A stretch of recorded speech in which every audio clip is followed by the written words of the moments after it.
Missed an episode of your favorite podcast? Choose from over a decade of content in our archives, not just the latest episode. All free at gcnlive.com. This is your call to action. Get prepared, America. Economy, survival, energy, disasters.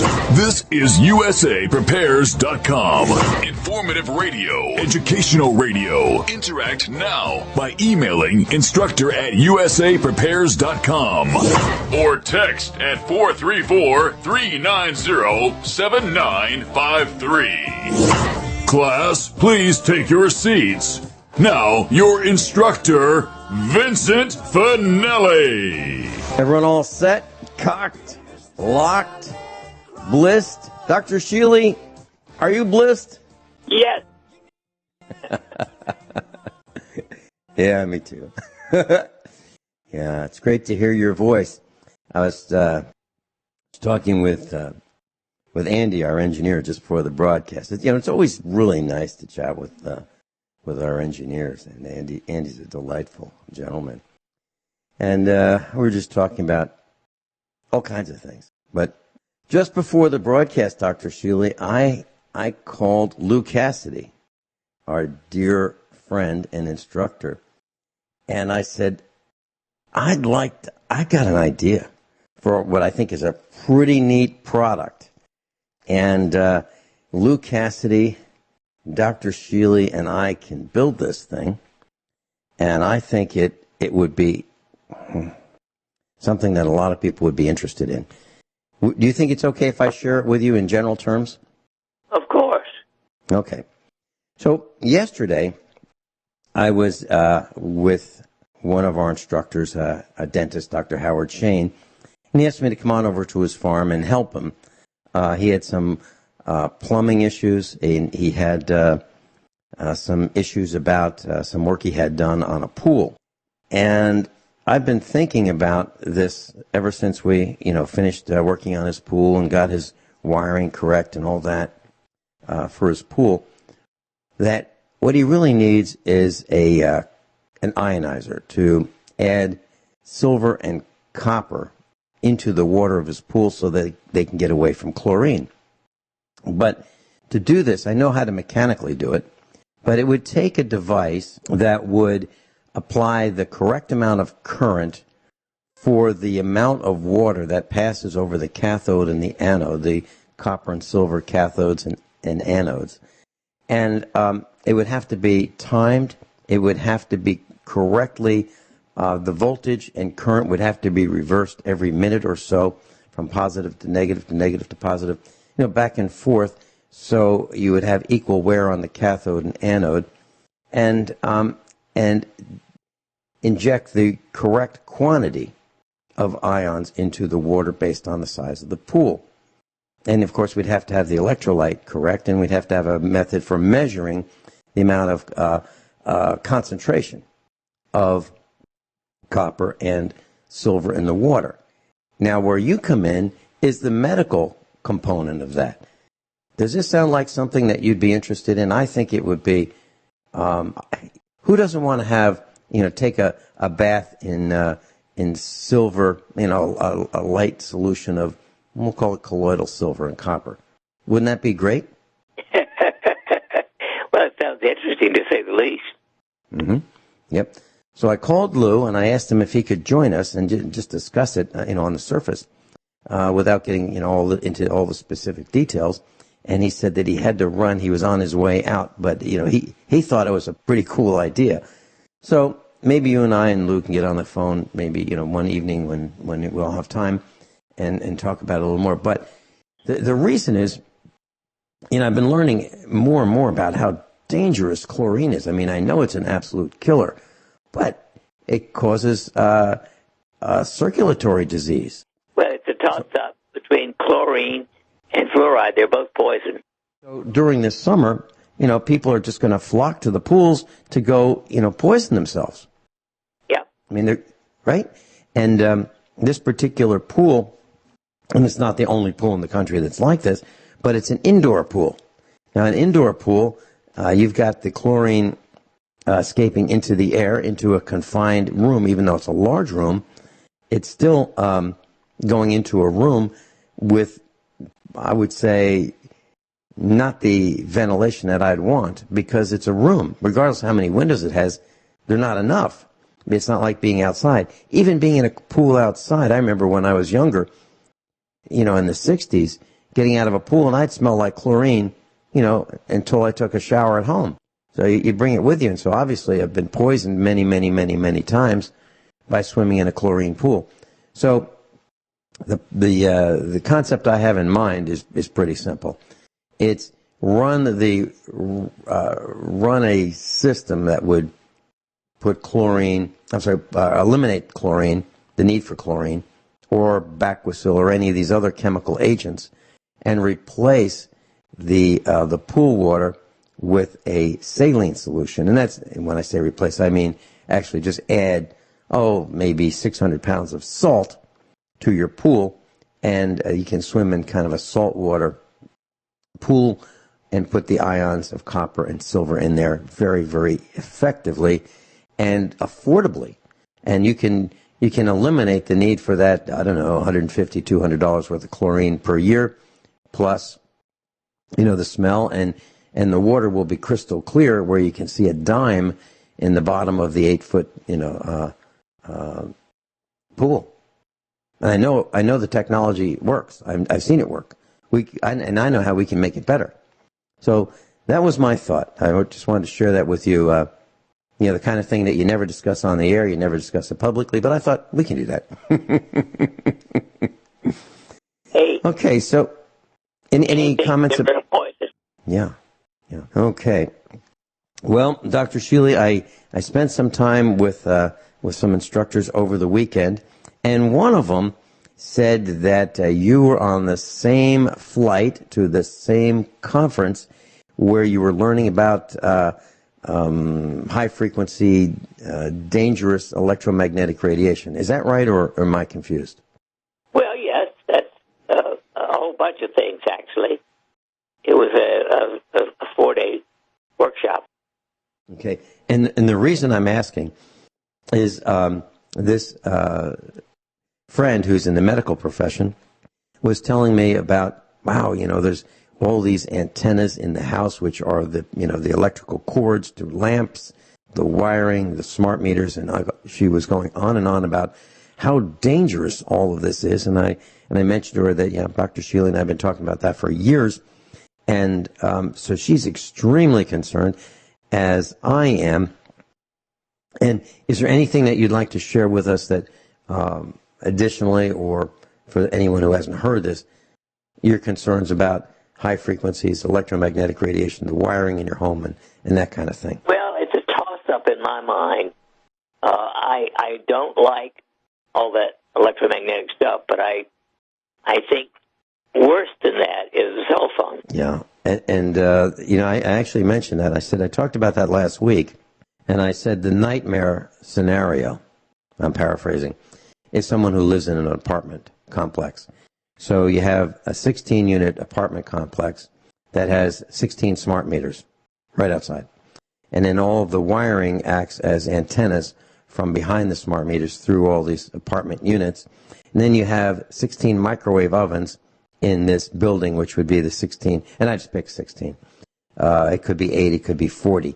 But so you have 16 microwave ovens all, going on and at breakfast and dinner for sure, sometimes during lunch.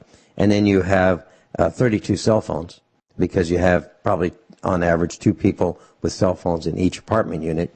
So 2 cell phones times 16 units is 32. And then you have each person probably has Wi-Fi, so you have 16 Wi-Fi units blasting all the time. Then you have the computers talking to the Wi-Fi. So you've got the cell phones, the Wi-Fi, the smart meters, the wiring in the units. Plus outside you've got the transformers powering the entire apartment complex, plus whatever smart devices that they have, plus the televisions, and it goes on and on and on. And so I think that the worst scenario that I can think of for most people in most circumstances, is living in an apartment complex. Oh, I agree.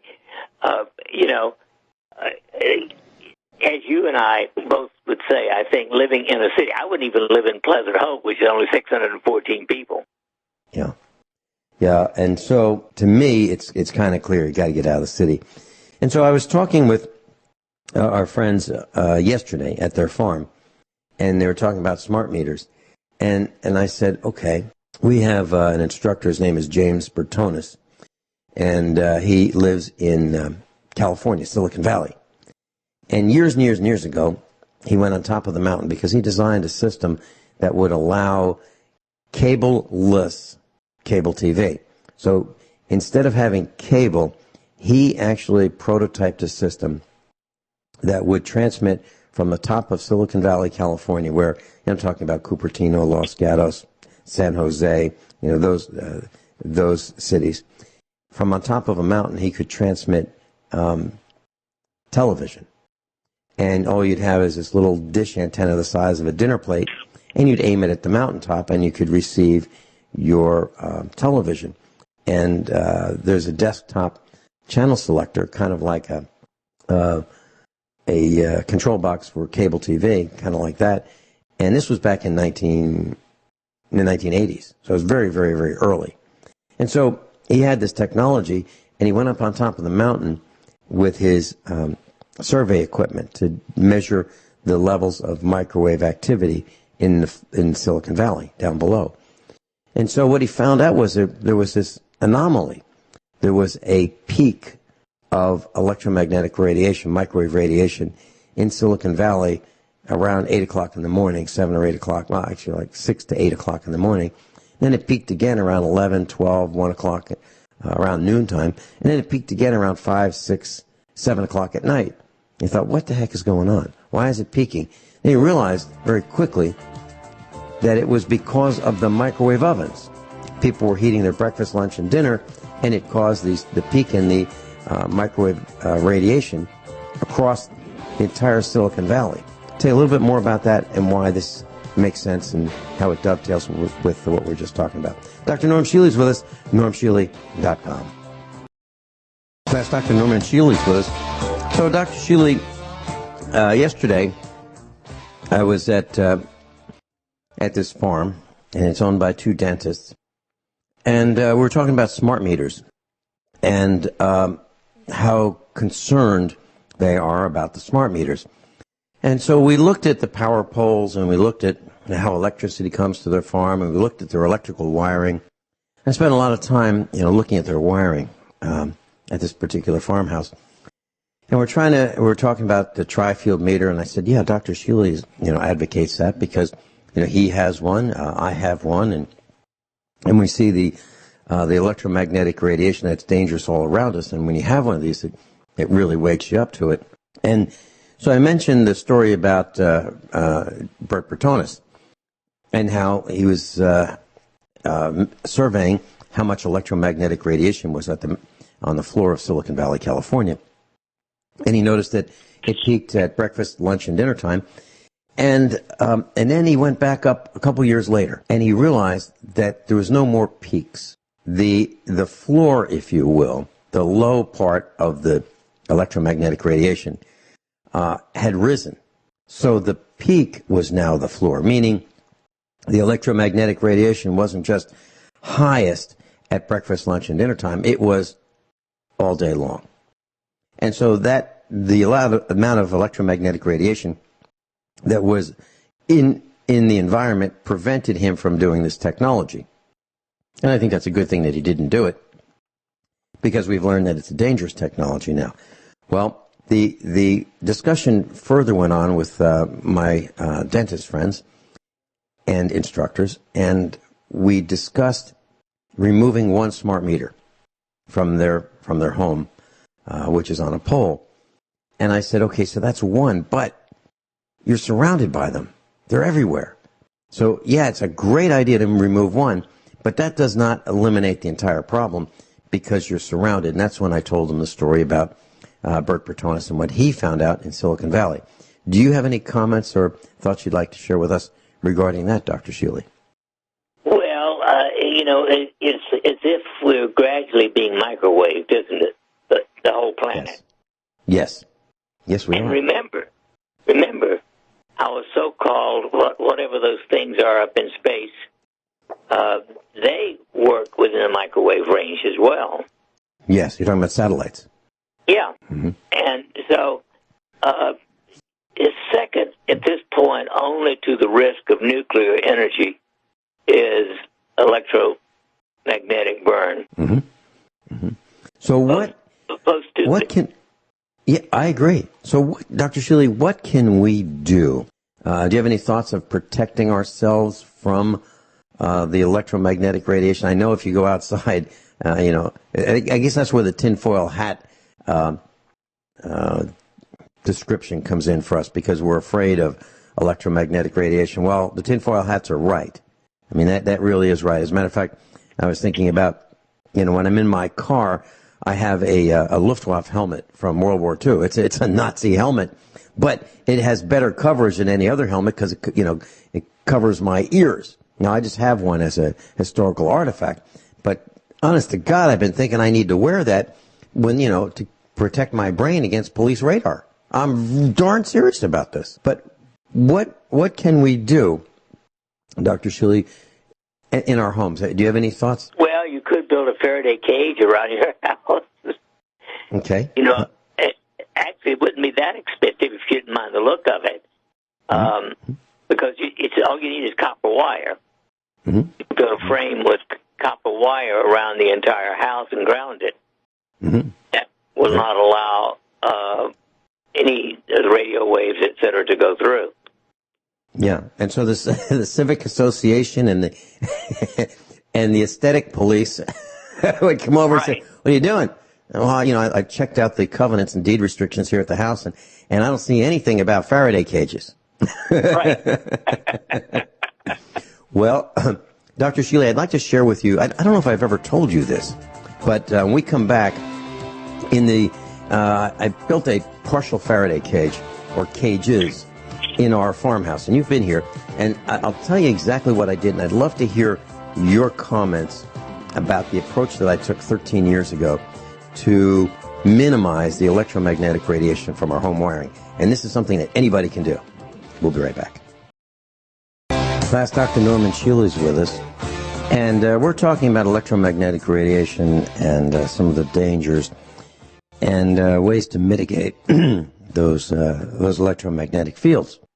So, Dr. Shealy has a tri-field meter, and it's spelled TRIFIELD, and then the word meter.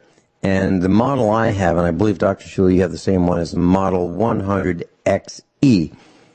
And it has a rotary knob which lets you test magnetic ranges and radio and microwave ranges, and has a standard meter dial face, if you will. It's not digital display. It's an analog style handheld battery powered meter.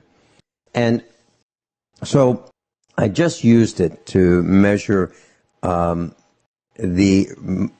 electromagnetic fields coming out of our house wiring during the commercial break.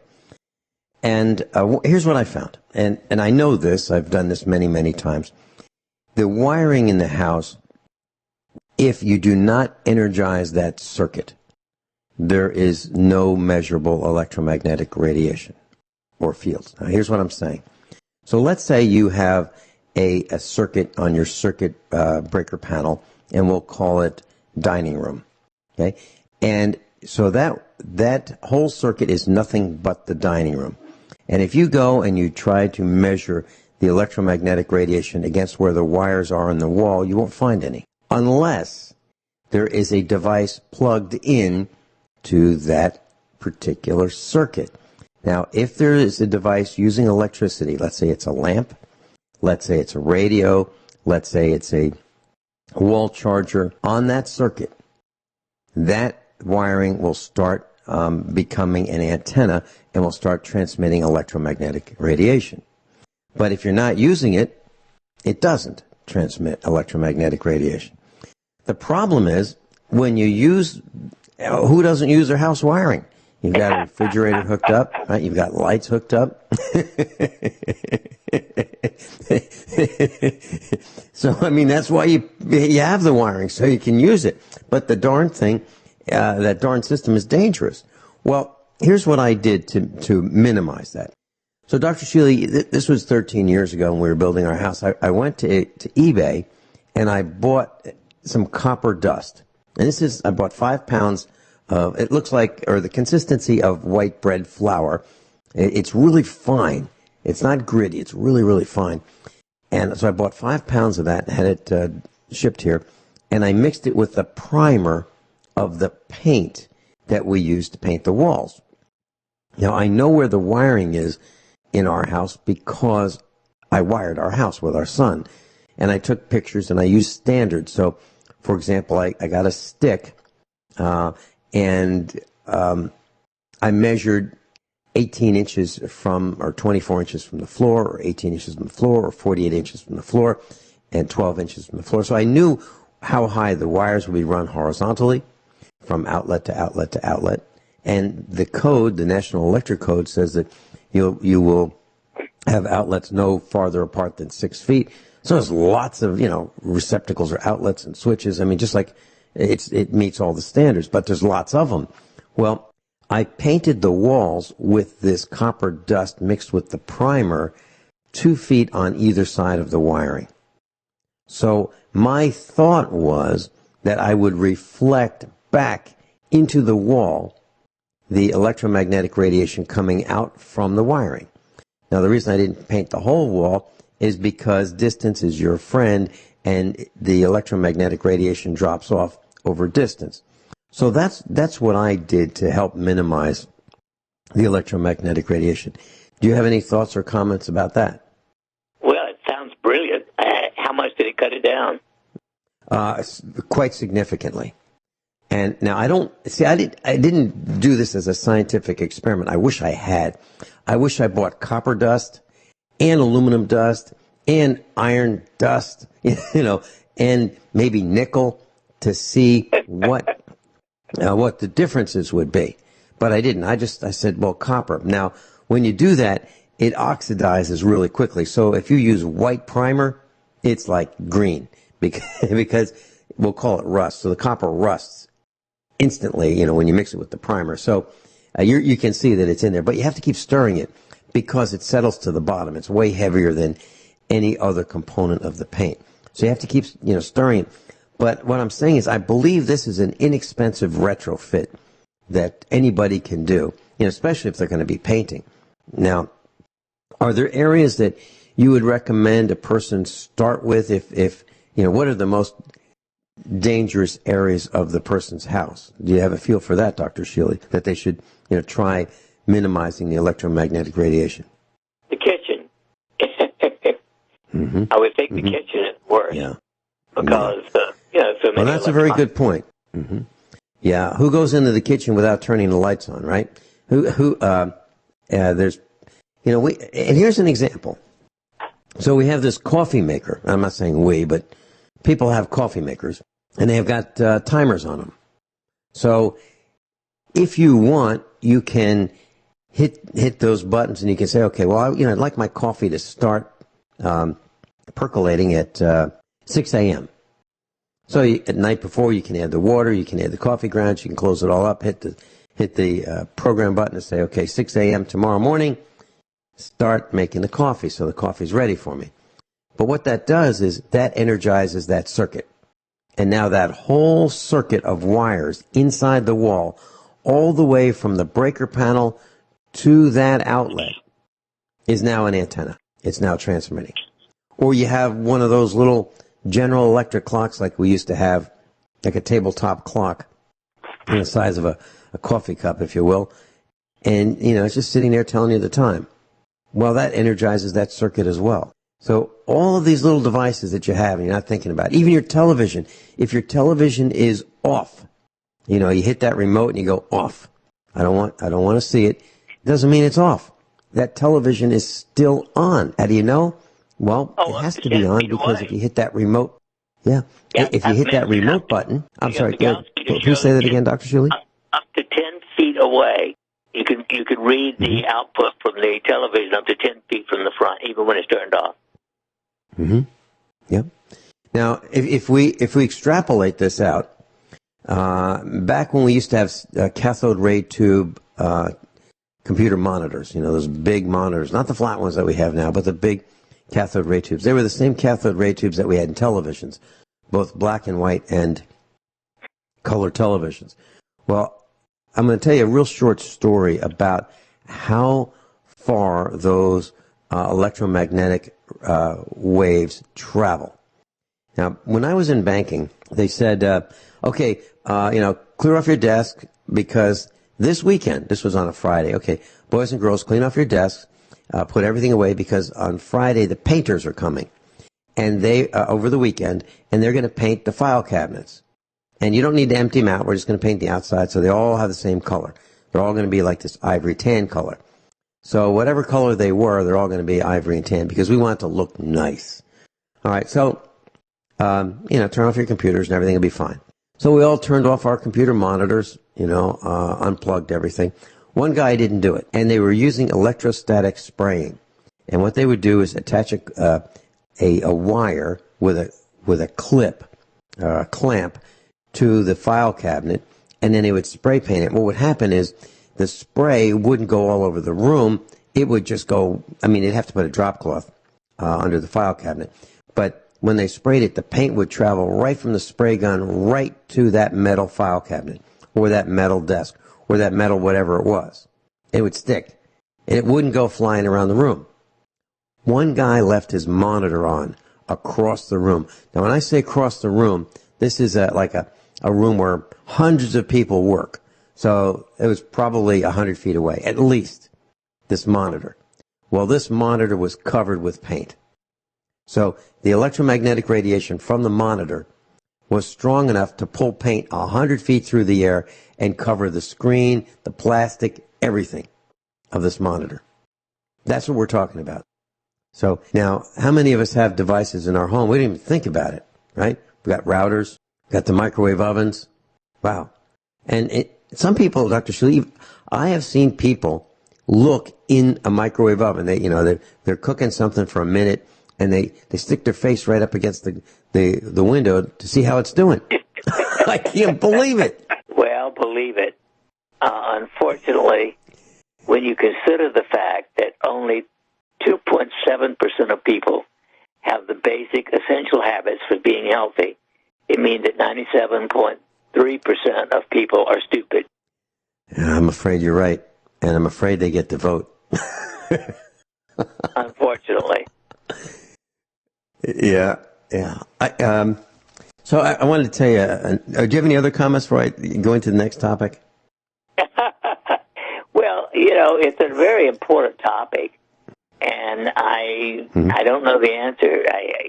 We can't live in a cave very easily. Right. Well, they've made it very difficult. So over the weekend, actually it was Friday, I went to an antique tractor event and antique farm equipment event. Actually, I was the only guy there. Actually, it was me. It was me on my antique tractor going around in circles. And I have this roller. And there actually, believe it or not, there's a medical reason why I'm describing all this. I think there is a metaphor here, or an analogy. So I have this roller, and in our neck of the woods, rocks seem to just magically appear. After the winter, rocks just pop out of the ground, and these are rocks the size of softballs or larger. And I've got this roller that I roll the fields with, and it just pushes them back down. It's like whack-a-mole. But I'll tell you a little bit more about this, and this does have a medical relationship. We'll be right back. So we have these fields on our farm, and thousands and thousands of rocks appear after the winter. And if you go to any farm around here, you'll see rock piles everywhere. Dr. Shealy, do you have a rock pile at your farm too? That's really interesting, Vince. No, we don't have that happen. Well, here's what I've been to your farm and I'm thinking, gosh, how do you manicure these fields? How come they're smooth and level and all around, well, we're about 60 miles apart, maybe 70.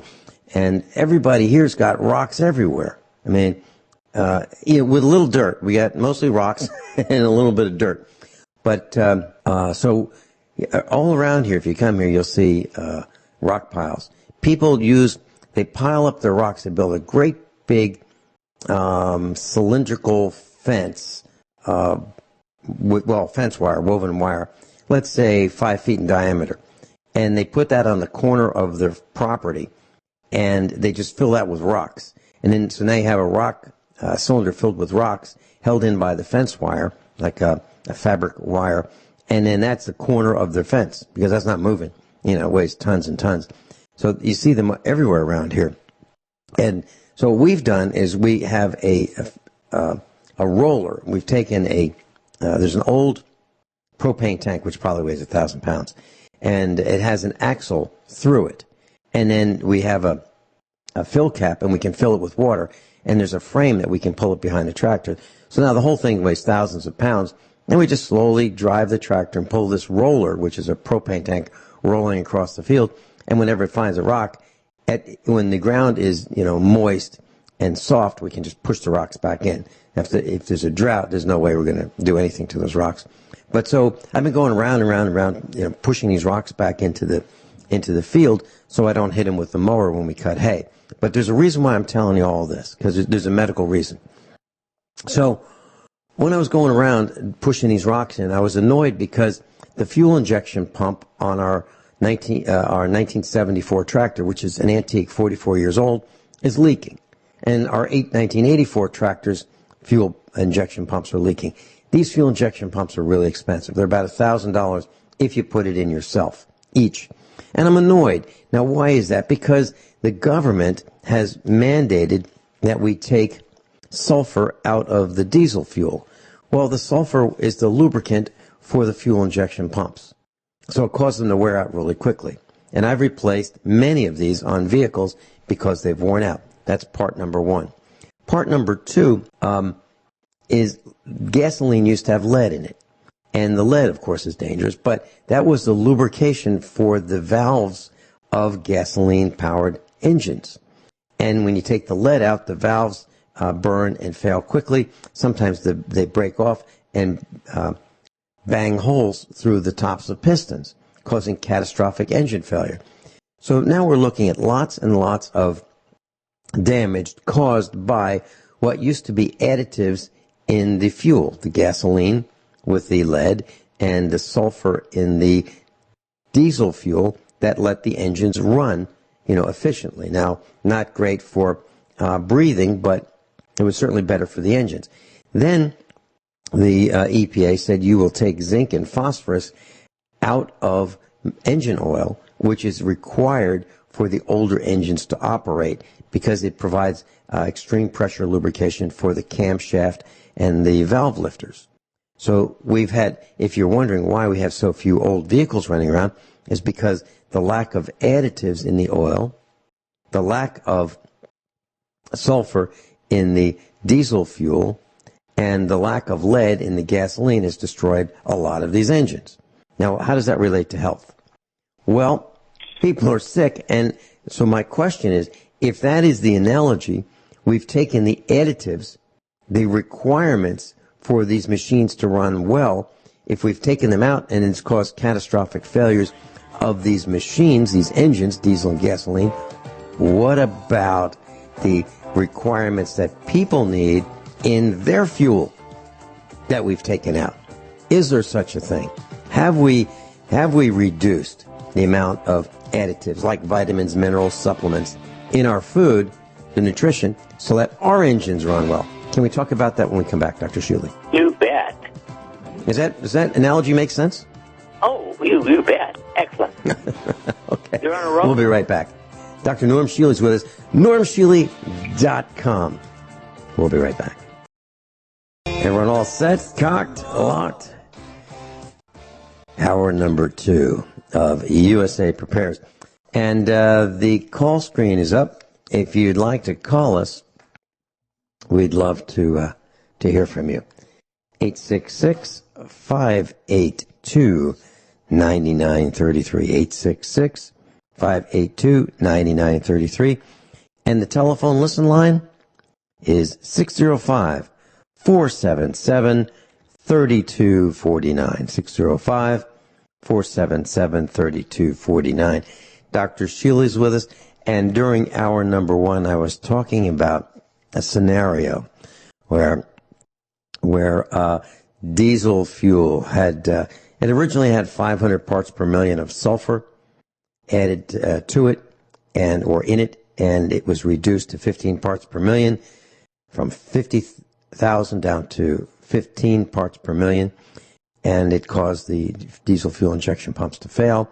The zinc and phosphorus was removed from engine oil, and it causes the older engines to fail, camshaft failures, catastrophic failures.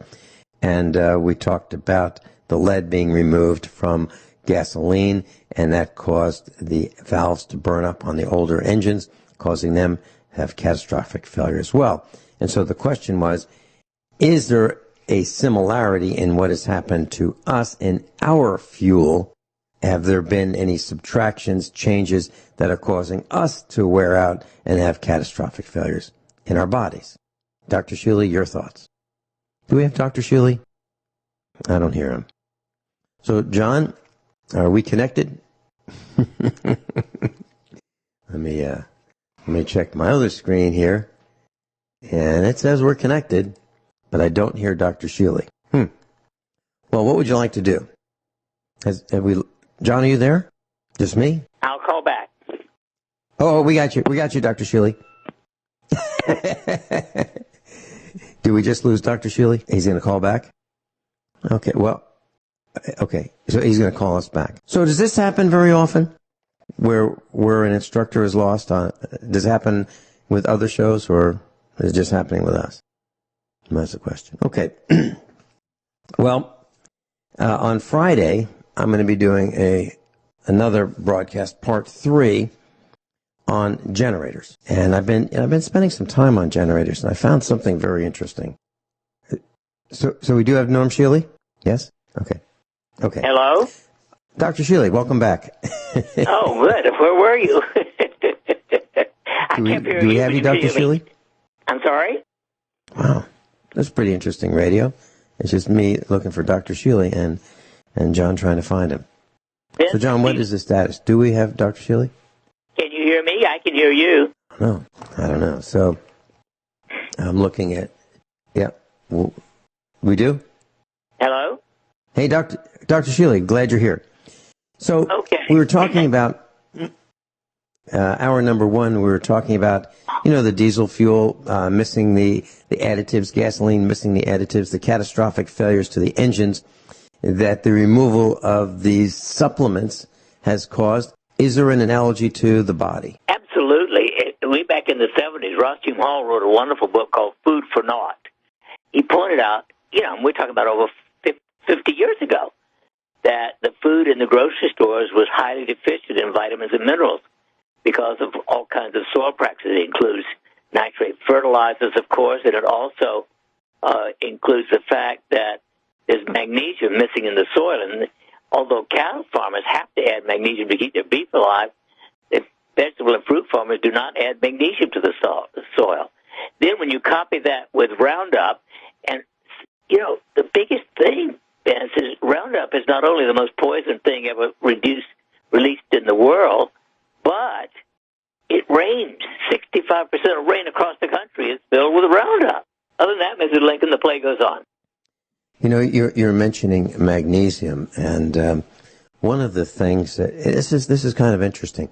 There's a rock quarry, a limestone rock quarry, about 40 miles from us, and that's where I've been buying our limestone for our driveway.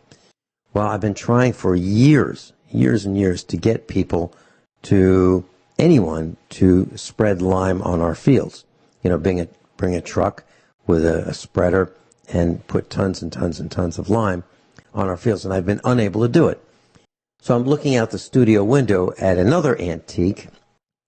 I bought a 1985 International Harvester truck, and it's a big truck. It's like the size of the largest U-Haul they make. I mean, it's that big. And on the back of it, it has a spreader that was, I believe, used for spreading salt on the roads. So we're going to make this operational and use it to spread lime. And one of the things that I wanted to do, and you just mentioned it, Dr. Shealy, but hardly any farmers do it, is we want to spread limestone with a high magnesium content on our fields. What are your thoughts about using the high magnesium rather than the low magnesium limestone? Oh, obviously. It's interesting that apparently this is part of the reason for global weather change, because the plants are not getting enough minerals in general, but magnesium in particular, and so they're not as hardy as they used to be 1,000 years ago. Mm-hmm. I can tell you I'm not as hardy as I used to be if I don't use magnesium lotion. No, I'm serious about this. If I don't apply magnesium lotion or magnesium spray to my body every day, my heart does not work as well. I have no problems with it at all, when I use magnesium. But I can tell you that when I become magnesium deficient, I get an irregular heartbeat. Is that unusual, Dr. Shealy, or are you finding that more common? Extremely common. With people who have auricular fibrillation and atrial fibrillation and irregular heartbeat, almost inevitably they're deficient in magnesium. In fact, 80% of people, if you measure the intracellular magnesium, because remember, the majority of magnesium in your body is not running around in the blood, is inside the cells, and it is highly deficient across the board. Now, I've been using the magnesium lotion for well over 20 years, and so I never miss a day. Dr. Shealy, I believe that I'm the only patient of my internist at the hospital medical practice that uses magnesium as a supplement. I believe I'm the only person who applies it to his skin that they know of. And to me, it absolutely positively works. And the way you find out is stop using it, and wow, you realize how much it works. So absolutely, that's my thought. Sharon in Montana. Montana, welcome. You're on with Dr. Shealy. Good morning. I'm apologizing because I'd like to jump back quite a ways back. I had to go out and do chores because I have a meeting I have to go to a little bit. You were talking about disinfecting pools, and I was wondering, wouldn't that Nixol stuff help with that? You used to sell that Nixol or whatever. Well, Nixol is... That's a question for Dr. Shealy. Yeah, Nixol is a weak form of chlorine. It's much safer than regular bleach, but it still is chlorine. Oh, okay. And secondly, couldn't you maybe put colloidal silver in the water? I mean, my husband makes colloidal silver, and once you have the stuff, it's fairly inexpensive to make. Wouldn't be inexpensive to buy, but if you made it, wouldn't that possibly work the same? Sharon, that's exactly what we're talking about. That's it. Yeah, no question. We're talking about putting colloidal silver in the water.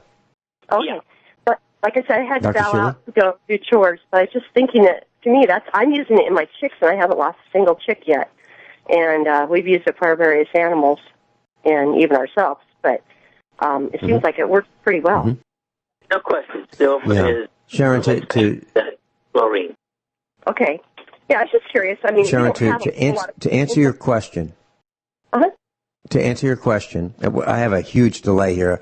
It's over 2 seconds, so that's why you hear me stepping on you guys on the air. I'm going to have to reconnect and see if I can slow this delay down. But what we're talking about is your husband Kyle making colloidal silver, in a small way. I'm saying whatever the container is using, let's say it's a small beaker or a glass or a jar, we're going to increase that to a swimming pool. Mm-hmm. That's exactly what we're talking about. We're talking about making colloidal silver to swim in. Well, it's pretty concentrated. He makes it by the quart, and you don't need to put very much in. So I think if you had a quart, you'd almost probably do the pool because, it disperses among all the water. Mm-hmm. And because we have this stuff, it's not that expensive to make. Right. Well, but you will, if you use wire, silver wire, and a 9-volt battery or small DC power source, is that how you do it? It's not a 9-volt. It's a batteries of like 6 of them or something all put together. Big, those. Okay. Big Yeah. Sure. Sure.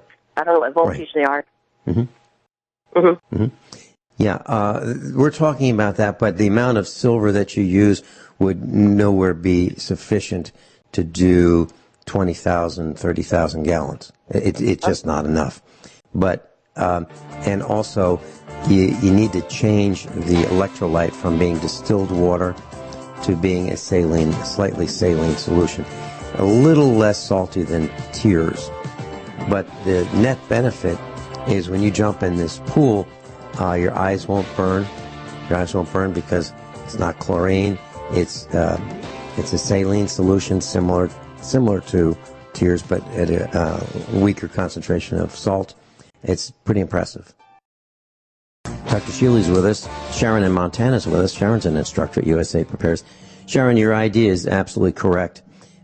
Taking a colloidal silver generator and adding it to a pool. So, yes, you can do it exactly the way you're saying. Generate the colloidal silver, in a smaller container and pour it into the pool.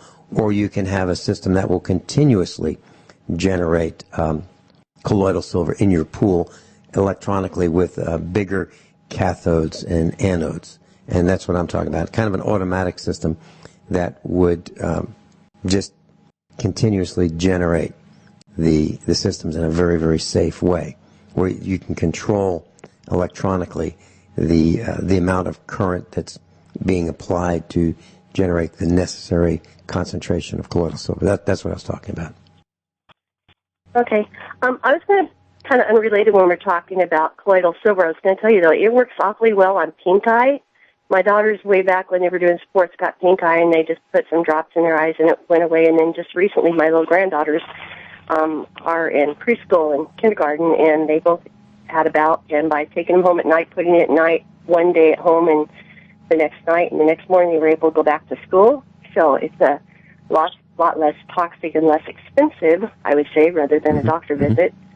Solution to get rid of pink eye. The other thing I was just going to ask, too, because Kyle mentioned it, he said, how would hydrogen peroxide work in the water to disinfect it?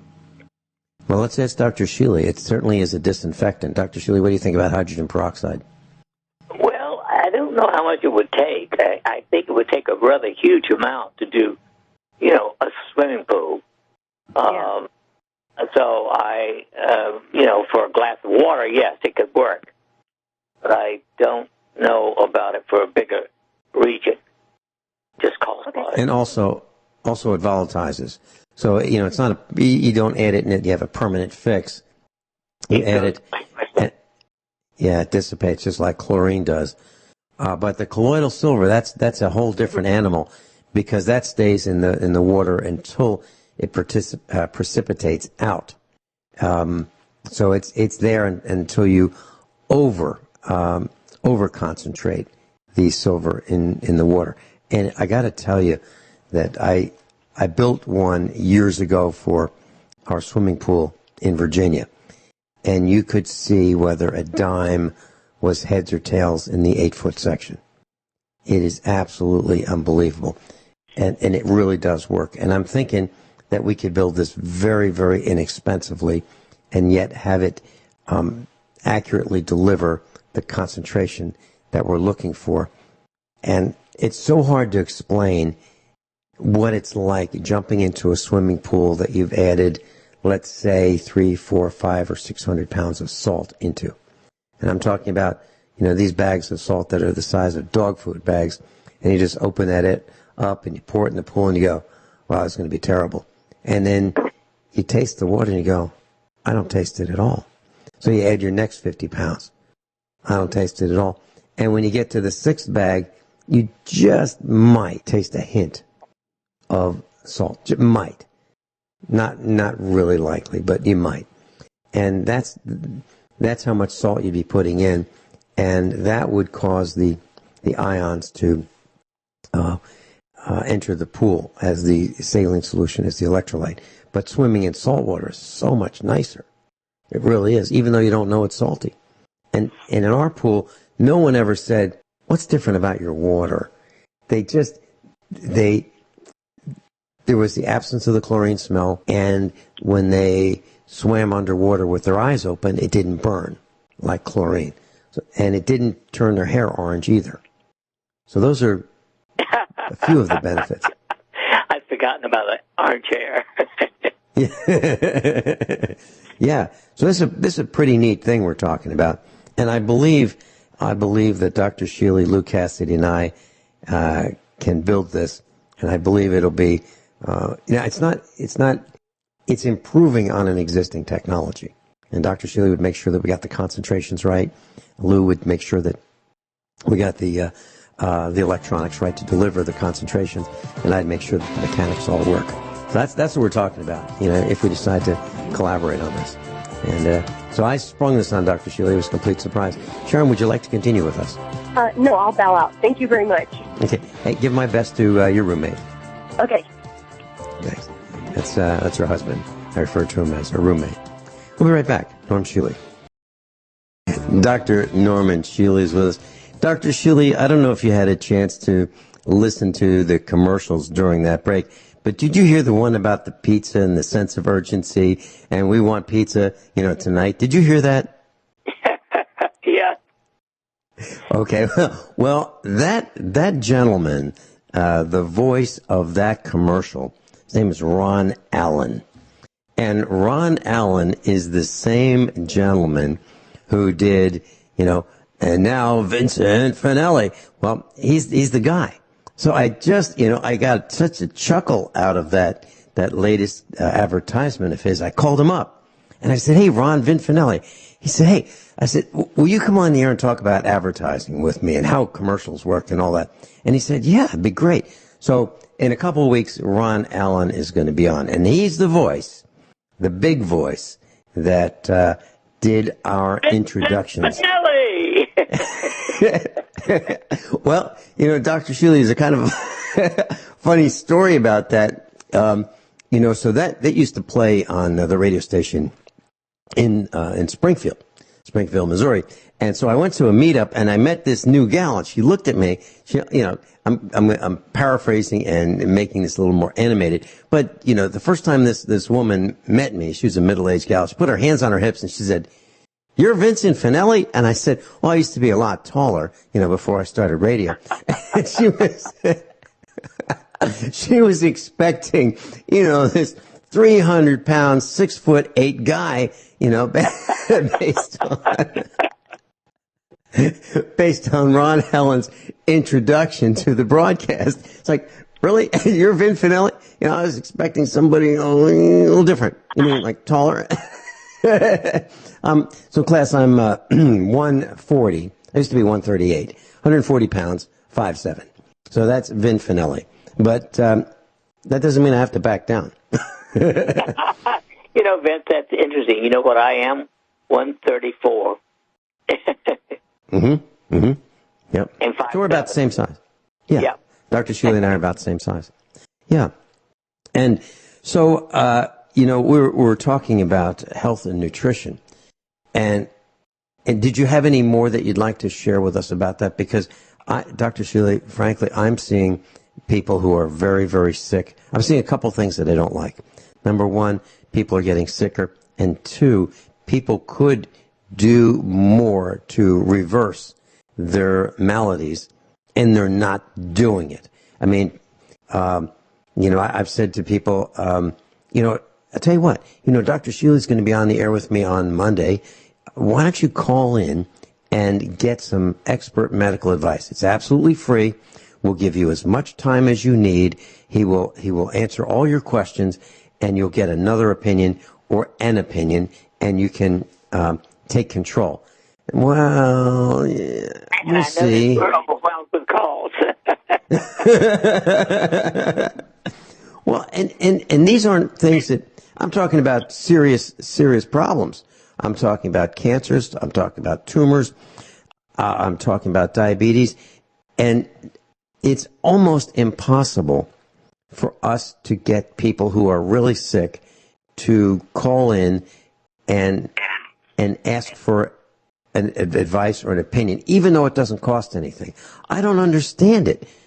I really don't. But now, on your show in Springfield, Missouri, last time I was in the studio watching you broadcast, you just basically say, I'm Dr. Shealy, I'm on the air, you can be too, and Jane, you're on, and boom, like 22 calls in an hour, right? Yeah, well, that call has been around for 30 years, and it is the KTXR station, so people are accustomed to me. Interesting, though, I only get about one frequent caller a week, so they are new people. Mm-hmm. Well, that's wonderful. And, well, let me ask you this. What are they asking? Can you share that with us? I don't mean to be personal about their health problems, but what are their questions generally? What topics? Cholesterol and high blood pressure are probably the two most common, followed by depression and anxiety, and then pain. Mm-hmm. So, it's really a cross-section of the most common diseases.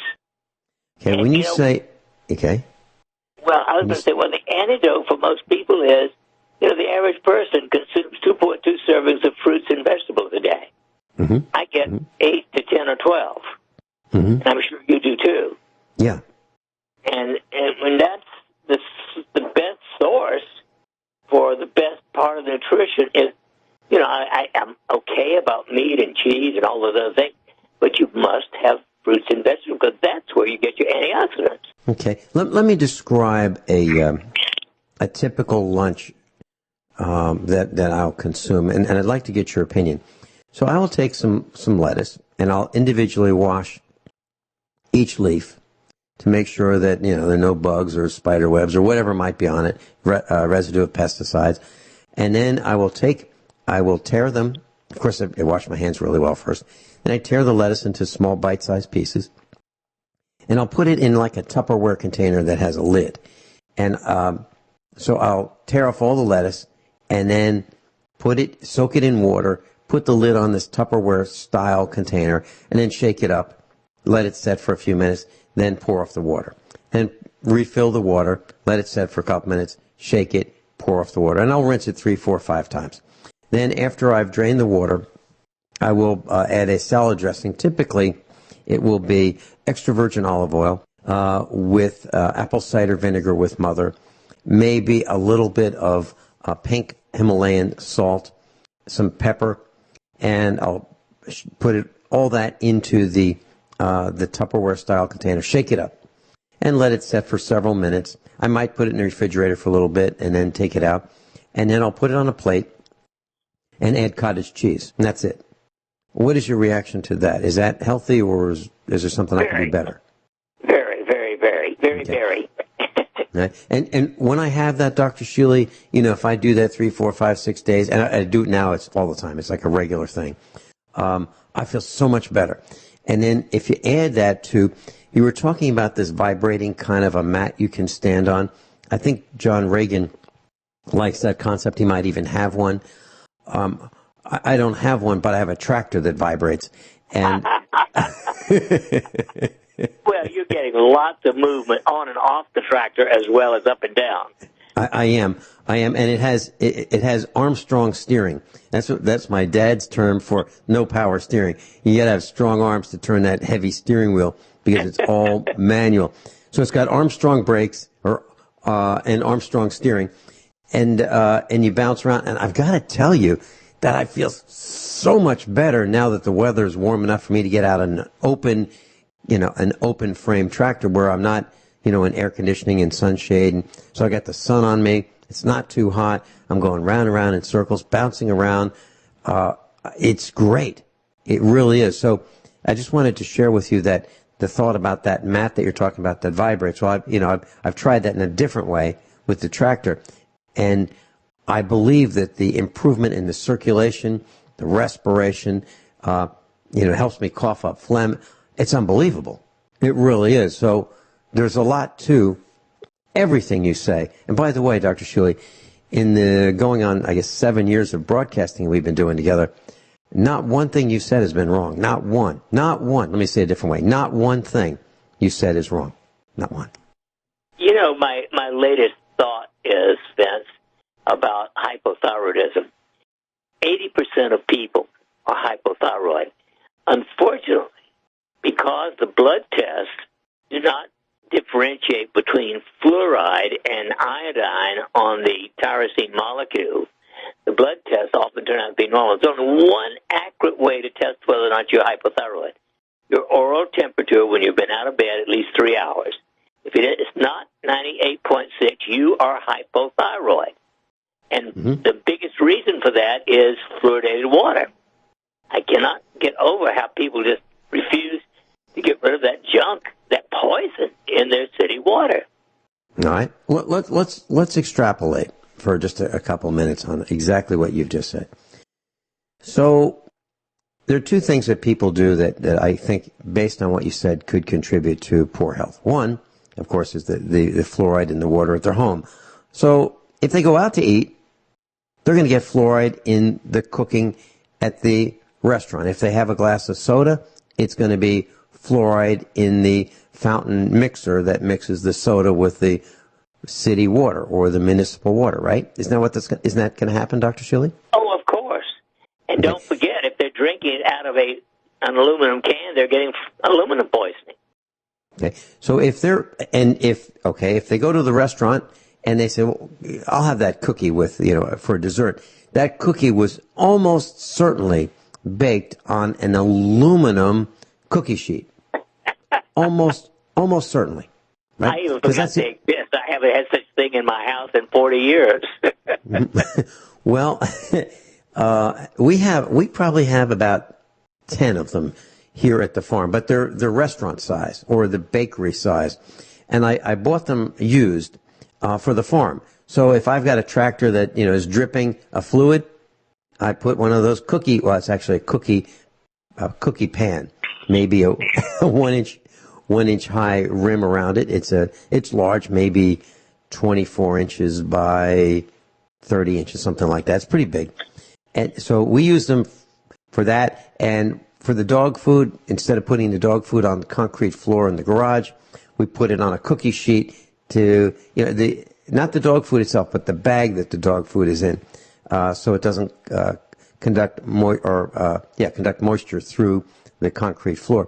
So we use them for farm purposes, but we don't bake with them. We don't cook with them. But if you go to a restaurant, I'm pretty sure that there's aluminum in a lot of the cooking utensils that they use. Oh, and aluminum foil, even. Right. Baked potatoes in aluminum foil. Aluminum is poison. Mm-hmm. So the next question is, if a person goes to a restaurant a lot, would that person generally be healthier or less healthy than eating at home and being really careful about aluminum, fluoride, and those things? And then let's talk about beer and fluoride. So those are the questions that we have when we come back. Dr. Shealy is with us. NormShealy.com. Class Dr. Norman Shealy is with us, and if you'd like to go to his website, if you'd like to sign up for the free newsletter, NormShealy.com, NormShealy.com. Dr. Shealy, if any of our class would like to contact you and set up an appointment and come see you in person, what's the best way to do that? Well, the best is to call 417-351-5221 because I try never to do the scheduling myself because I could double schedule and forget about it.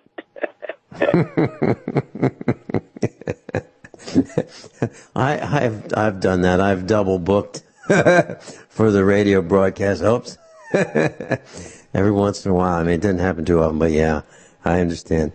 So, Dr. Shealy, restaurant versus home cooking. If a person is conscientious, is careful, reads the labels and those kinds of things, uses filtered water, is really, really careful about what he or she consumes, compared to the person that goes and eats that gourmet, delightful looking, delightful tasting restaurant food, who's going to live longer? Well, the natural home food, of course. I would say the difference would be somewhere about 50% 20 years in life expectancy and an equal number of health years. Wow. In other words, that's a huge... Yeah, restaurant food is almost as bad as smoking. You know, and when that sweet gal comes around and says, "So, how does it taste? Does it taste great?" well, it's been engineered to taste great. I mean, how can you say no? How can you say? I mean, literally, it's been engineered. Just like tobacco was engineered to keep you hooked. It wasn't designed to make you healthier. Okay, so then we go to beer. I don't drink a lot of beer, but sometimes I'll have one, or actually I'll split one with Mrs. Finelli. And but beer, if it's brewed in a city, don't they use municipal water that is the same tap water? That maybe they filter it, but doesn't it have fluoride in it? You bet. And if it's in an aluminum can, the beer is highly reactive to aluminum, and so you're gonna get a triple dose of aluminum as well. Don't ever drink beer out of a can, only out of a bottle. I mentioned what you said to the family. I called a family meeting and I said, "Okay, gang, just want to let you know, Dr. Shealy, and this was several weeks ago. Dr. Shealy and I talked about aluminum and aluminum toxicity.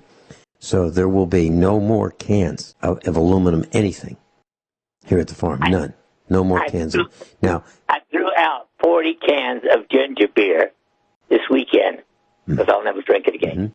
Mm-hmm. And that's your favorite, right? Oh, yeah. Triple strength. Ginger.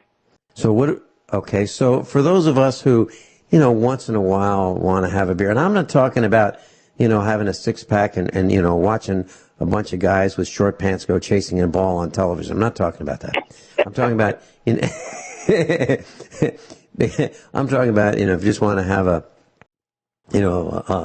small amount of beer, and if a person does that, do we have to brew our own now to get it so that it's safe, or is there a beer that? I mean, well, of course, if you don't drink very much of it out of a bottle, I guess it's okay. I would say one a week, okay. But more than that, you're getting extra fluoride even out of a bottle.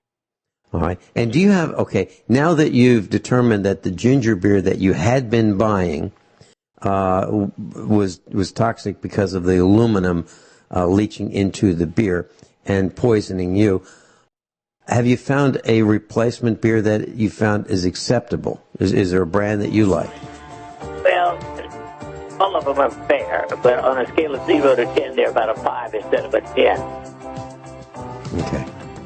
Okay, but no matter what, no aluminum. Right. No aluminum. Okay, Dr. Shealy, thank you so much. Will I be seeing you next week? You bet, every week.